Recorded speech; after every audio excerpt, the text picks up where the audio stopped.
할렐루야, 에스더서 1장입니다. 1장 1절부터 9절까지입니다. 이 일은 아하수에로 왕 때에 있었던 일이니 아하수에로는 인도부터 구스까지 127지방을 다스리는 왕이라. 당시에 아하수에로 왕이 수산궁에서 즉위하고 왕위에 있은 지 3년에 제3년에 그의 모든 지방관과 신하들을 위하여 잔치를 베푸니 바사와 메대의 장수와 각 지방의 귀족과 지방관들이 다 왕 앞에 있는지라. 왕이 여러 날 곧 180일 동안에 그 영화로운 나라의 부함과 위엄의 혁혁함을 나타내니라.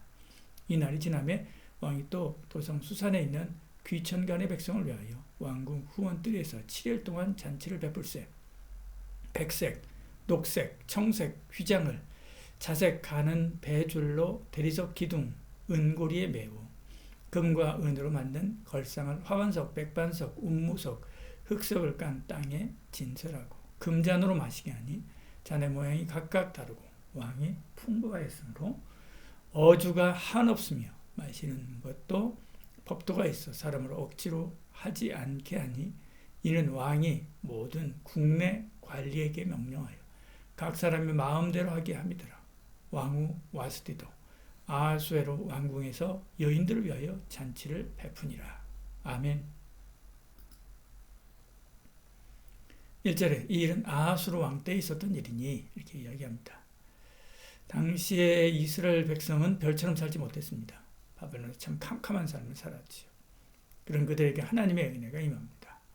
유대인들이 BC 536년에 스렙바벨의 지도로 1차 귀환한 것이지요. 그리고 BC 516년에 성전을 건축합니다. 에스라는 BC 455년에 예루살렘으로 귀환합니다. 느헤미야는 BC 445년에 귀환하게 되죠. 근데 에스더 사건은 그 중간에 일어납니다. 에스더는 BC 478년에 왕후가 되고 473년에 이스라엘 백성을 구하는 거죠. 1차 포로기환과 2차 포로기환 사이에 이 에스더의 사건이 있었던 것입니다. 영적인 암흑의 밤이 지나고 새벽에 오는 그 어간에 일어난 일이지요. 이 중심에 새벽별과 같은 에스더와 모르드게가 있습니다. 에스더는 별이라는 의미지요. 에스더에서는 그녀의 신앙이 별처럼 빛나는 것을 발견합니다. 우리도 캄캄하고 암울한 시절을 지날 수 있습니다.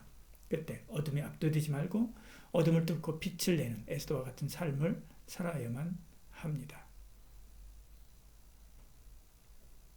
1, 2장은 에스더가 왕비가 된 배경을 설명합니다. 아하수에로의 아버지 다리오 왕은 주전 490년에 6만 명의 기병과 보병을 실은 거대한 함대를 지휘해서 아테네를 공격합니다. 헬라를 정복하려고 했었던 것이죠. 그러나 그는 마라톤 평원에서 말티아데스라고 하는 장군에게 의해서 패하게 되죠. 이 전쟁에서 오늘날 마라톤이 기원하게 됩니다. 그 아들 아하수에로도 그런 아버지의 대업을 이루고자 헬라 정복을 준비하게 됩니다. 그의 통치 3년, 아하수에로는 6개월간의 긴 파티를 엽니다. 인도부터 구스까지 127도 전역에서 온 수천 명의 방백과 신복들이 참석하게 되지요. 아하수에로는 헬라 원정에 그들을 대비시키고 사기를 북돋우기 위해서 이런 잔치를 연 것입니다. 그런 중에 왕은 왕후인 와스디의 미모를 술 취한 신하들 앞에 자랑하려고 하게 되지요. 와스디는 그것이 싫었습니다. 그래서 거절하게 되지요. 이에 자존심이 상한 왕은 술김에 와스디를 폐위하게 됩니다. 술이 깬 후에도 소용이 없었지요. 이미 내린 조서를 어떻게 할 수 없기 때문에 그렇습니다.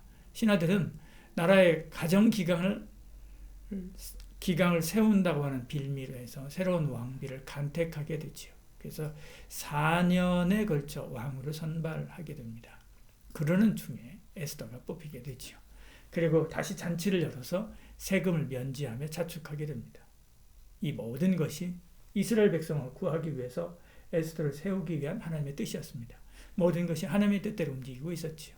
하나님이 에스더를 먼저 먼지 구덩이에서 들어올려 별이 되게 하신 것입니다. BC 480년 아하수에로는 10만에 넘는 군사와 수백 척의 전함을 이끌고 다르다넬레스를 통과하게 되죠. 헤로도토스라고 하는 역사학자에 의하면 오색 군기와 기치를 들고 행군하는 군대의 장렬한 모습을 보면서 아하수에로는 울었다고 합니다. 왜 우느냐라고 물었을 때 이 모든 군대의 영광은 오직 순간에 불과하며 곧 영원히 사라질 것이다. 100년도 되지 않아서 오늘 여기에 참전했던 사람들은 나를 포함해서 모두 죽을 것이기 때문이다 라고 대답했다고 합니다. 그리고 바다에서 격렬한 폭풍이 일어 그는 400척의 배를 잃습니다. 암담한 좌절감과 분노로 아하수에로는 허리띠를 풀어서 폭풍이 몰아치는 바다를 내리치게 됐지요. 헬라에 상륙한 그는 테르모필레라고 불리는 산악 통로를 통해서 들어가려고 하지만 거기에서 꼼짝 못하고 붙잡히게 됩니다. 레오니다스라고 하는 헬라 장군과 300명의 용감한 스파르타 군사들이 그를 붙잡아두었기 때문에 그렇지요. 예전에 흥행했던 영화 300이라고 하는 영화가 그 내용입니다. 결국 아하수에로는 아테네를 완전히 파괴하고 불태웁니다. 그러나 그때는 이미 아테네 시민 대부분이 살라미스 섬으로 피신한 후였죠.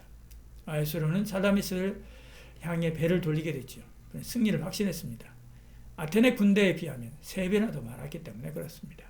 그러나 작고 빠른 헬라 전함의 기습 공격에 해군이 괴멸되고 말지요. 그는 결국 패하고 페르시아로 돌아오게 됩니다.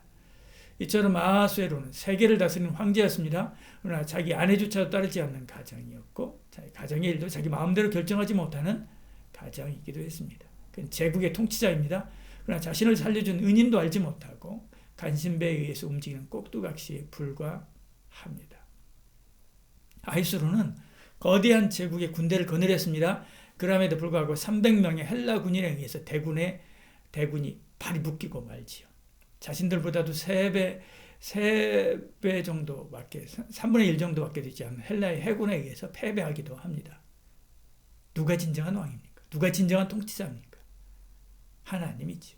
하나님이 와스데를 왕후 삼으시고 폐위하시고 하나님이 에스더를 왕후 삼으시고 그리고 세우시는 것입니다. 하나님이 아하수에로도 왕으로 삼고 그 아하수에를 패배하게 하시는 것도 하나님이시죠. 해와 달과 별을 세우고 빛나게 하는 하나님, 제국을 일어나기도 하고 무너뜨리기도 하는 하나님이십니다. 그 하나님이 에스더를 영적으로 캄캄한 세상에서 별처럼 빛나게 만들었습니다. 그 하나님이 우리 하나님이지요. 오늘도 그 하나님만 의지하는 저와 여러분 되기를 축복합니다. 그 하나님이 우리 하나님, 나의 아버지이십니다. 기도하겠습니다. 사랑이 많으신 우리 하나님 의지하는 저희들 되게 하여 주시옵소서. 하나님, 온 세상을 오늘도 여전히 다스리고 계신 그 하나님의 손에 우리의 모든 생애를 맡기고 주 따르는 저희들 되게 하여 주시옵소서. 예수님 이름으로 기도합니다. 아멘.